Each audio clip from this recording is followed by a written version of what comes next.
സംസ്ഥാന സെക്രട്ടേറിയറ്റ് യോഗം ഇന്ന് ചേരാൻ പോവുകയാണ്. നിലമ്പൂർ ഉപതെരഞ്ഞെടുപ്പുമായി ബന്ധപ്പെട്ട ഒരുക്കങ്ങൾ ചർച്ചയാകും.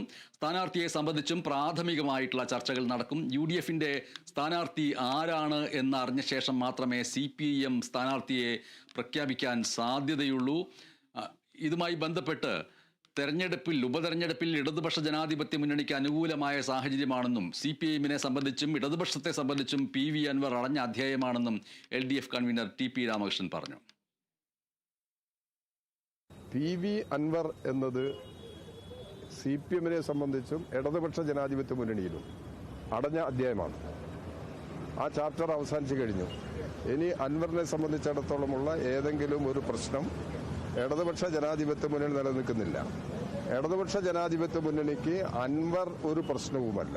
തെരഞ്ഞെടുപ്പിനെ അഭിമുഖീകരിക്കുന്ന കാര്യത്തിലില്ല. നിലമ്പൂർ സീറ്റ് CPIMന് അനുവദിക്കപ്പെട്ട സീറ്റാണ്. ഇടതുപക്ഷ ജനാധിപത്യ മുന്നണിയിൽ CPIMന് അനുവദിക്കപ്പെട്ട സീറ്റാണ്. അവിടെ ചിലപ്പോൾ പാർട്ടി സ്ഥാനാർത്ഥിയെ നിർത്തിയെന്ന് വരും, അല്ലെങ്കിൽ സ്വതന്ത്ര സ്ഥാനാർത്ഥിയെ നിർത്തിയെന്ന് വരും. അത് സംബന്ധിച്ച തീരുമാനമെടുക്കേണ്ടത് പാർട്ടിയാണ്. പാർട്ടി തീരുമാനമെടുത്തു കഴിഞ്ഞാലും ഇടതുപക്ഷ ജനാധിപത്യ മുന്നണിയുമായിട്ട് കൂടിയാലോചിച്ചാണ് അത് കാര്യങ്ങൾ നടപ്പിലാക്കുക. അപ്പോൾ ഇത് തികച്ചും CPIMന്റെ സീറ്റാണിത്. അപ്പോൾ അത് സംബന്ധിച്ചുള്ള ഈ അനുഭവങ്ങളുടെ എല്ലാം അടിസ്ഥാനത്തിൽ ആവശ്യമായ പരിശോധന നടത്തി ആണ് CPIM സ്ഥാനാർത്ഥിയെ സാധാരണ മുമ്പും പാർട്ടിക്ക് അനുവദിക്കപ്പെട്ട സീറ്റുകളിൽ സ്വതന്ത്ര സ്ഥാനാർത്ഥികളെ മത്സരിപ്പിച്ച് വിജയിപ്പിച്ചിട്ടുണ്ട്. അതിൻ്റെ ഒരുപാട് ചരിത്രം കേരളത്തിലുണ്ട്. അപ്പം അതുകൊണ്ട് സ്ഥാനാർത്ഥി നിർണയം എന്നുള്ളത് പാർട്ടിയെ സംബന്ധിച്ചിടത്തോളമോ ഇടതുപക്ഷ ജനാധിപത്യ മുന്നണിയെ സംബന്ധിച്ചിടത്തോളമോ ഒരു വിഷയമല്ല. അത് ഏത് സന്ദർഭത്തിലും തീരുമാനമുണ്ടാവും. തിരുവനന്തപുരത്ത് നിന്ന് വിനയ രാജ് ചേരുന്നു. CPIM സംസ്ഥാന സെക്രട്ടേറിയറ്റ് യോഗം ആരംഭിച്ചോ?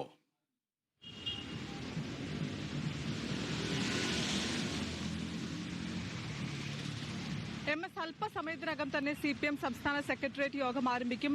ഇതിനോടകം തന്നെ മുഖ്യമന്ത്രി അടക്കം AKG സെന്ററിൽ എത്തിയിട്ടുണ്ട്. പ്രധാനമായും മധുരയിൽ കഴിഞ്ഞ പാർട്ടി കോൺഗ്രസ് യോഗത്തിന് ശേഷം ചേർന്ന ആദ്യത്തെ CPIM സംസ്ഥാന സെക്രട്ടേറിയറ്റ് യോഗമാണ്. നിലവിൽ നിരവധിയായിട്ടുള്ള വിഷയങ്ങളടക്കം ഇന്ന് ചർച്ചയാകുമെന്നാണ് മനസ്സിലാക്കുന്നത്. അതിൽ ഏറ്റവും പ്രധാനപ്പെട്ടതെന്ന് പറയുന്നത് നിലമ്പൂർ ഉപതെരഞ്ഞെടുപ്പുമായി ബന്ധപ്പെട്ടിട്ടുള്ളത് തന്നെയാണ്. ഈ നിലമ്പൂർ ഉപതെരഞ്ഞെടുപ്പിനുള്ള തീയതി ഉടൻ തന്നെ പ്രഖ്യാപിക്കാനിരിക്കും. അതുമായി ബന്ധപ്പെട്ടിട്ടുള്ള ഒരുക്കങ്ങൾ തന്നെയാകും പ്രധാനമായും ഇന്നത്തെ യോഗത്തിൽ ചർച്ചയാവുക. കൂടാതെ പാർട്ടി സ്ഥാനാർത്ഥിയെ സംബന്ധിച്ചിട്ടുള്ള ചർച്ചയടക്കം തന്നെ ഇന്നത്തെ യോഗത്തിലുണ്ടാകും.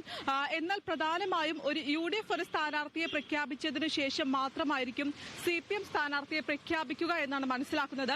ഇന്ന് നിലമ്പൂരിൽ മുനീർ അടക്കം ഒരു പ്രസ്താവന നടത്തിയിട്ടുണ്ടായിരുന്നു. PV അൻവറിനെ പോലെയുള്ള ഒരാളെ തങ്ങൾ തിരഞ്ഞെടുക്കില്ല എന്നടക്കം വ്യക്തമാക്കിയിട്ടുണ്ടായിരുന്നു. അത് തന്നെയാണ് ഇപ്പോൾ AKG സെന്ററിലെത്തിയ നേതാക്കളടക്കം വ്യക്തമാക്കിയ ഒരു കാര്യം എന്ന് പറയുന്നത് PV അൻവർ ഒരു അടഞ്ഞ അധ്യായമാണ്. നിലമ്പൂർ എന്നും ഇടതുപക്ഷത്തിന്റെ സീറ്റ് തന്നെയാണ്. അതുകൊണ്ട് തന്നെ ഒരു സ്വതന്ത്ര സ്ഥാനാർത്ഥി നിർത്തിയാലും നിലമ്പൂരിൽ ഇടതുപക്ഷം തന്നെ ജയിക്കുമെന്ന് തന്നെയാണ് പ്രധാനമായും നേതാക്കളടക്കം വ്യക്തമാക്കിയ ഒരു കാര്യം എന്ന് പറയുന്നത്. പ്രധാനമായും ഇന്നത്തെ ഈ യോഗത്തിൽ നിലമ്പൂർ ഉപതെരഞ്ഞെടുപ്പുമായി ബന്ധപ്പെട്ടിട്ടുള്ള വിഷയങ്ങൾ തന്നെയാകും ചർച്ചയാവുക. അതിന് പുറമെ കഴിഞ്ഞ ദിവസമാണ് മുഖ്യമന്ത്രിയുടെ പ്രൈവറ്റ് സെക്രട്ടറി ആയിട്ടുള്ള KK രാഗേഷ് കണ്ണൂർ ജില്ലാ സെക്രട്ടറിയായി തിരഞ്ഞെടുത്തിട്ടുണ്ടായിരുന്നത്. അതുകൊണ്ട് തന്നെ ഇനി ആരാണ് പുതിയ പ്രൈവറ്റ് സെക്രട്ടറി എന്ന കാര്യത്തിലും ഒരു ചർച്ച ഉണ്ടാകുമെന്നാണ് മനസ്സിലാക്കുന്നത്. പാർട്ടിയിലടക്കം തന്നെ കണ്ണൂരിൽ നിന്നുള്ള നേതാക്കൾക്ക് പ്രാതിനിധ്യം കൂടുന്ന കാലഘട്ടമാണ്. അതുകൊണ്ട് തന്നെ കണ്ണൂരിൽ നിന്നുള്ള ഒരു നേതാവാണോ അല്ലെങ്കിൽ മറ്റേതെങ്കിലും ഉന്നത ഉദ്യോഗസ്ഥനാണോ ഇനി അടുത്തതായി മുഖ്യമന്ത്രിയുടെ പ്രൈവറ്റ് സെക്രട്ടറിയായി വരിക എന്നതും ഏറ്റവും വലിയൊരു ചോദ്യം തന്നെയാണ്. അതും ഏറ്റവും കൂടുതൽ അല്ലെങ്കിൽ മുഖ്യമന്ത്രി തന്നെയായിരിക്കും ഇതുമായി ബന്ധപ്പെട്ടിട്ടുള്ള ഒരു തീരുമാനമെടുക്കുക. മറ്റ് സെക്രട്ടേറിയറ്റ് അംഗങ്ങളടക്കം ഇത് അംഗീകരിക്കുകയാകും ചെയ്യുക. എന്തായാലും അല്പസമയത്തിനകം തന്നെ യോഗം തുടങ്ങും. നിലമ്പൂർ ഉപതെരഞ്ഞെടുപ്പുമായി ബന്ധപ്പെട്ടിട്ടുള്ള വിഷയങ്ങൾ തന്നെയാണ് ഇന്നത്തെ പ്രധാന അജണ്ട. MS ശരി, CPIM സംസ്ഥാന സെക്രട്ടേറിയറ്റ് യോഗം അല്പസമയത്തിനകം ആരംഭിക്കാൻ പോകുന്നു. വിനയ രാജാണ് വിവരങ്ങൾ നൽകിയത്.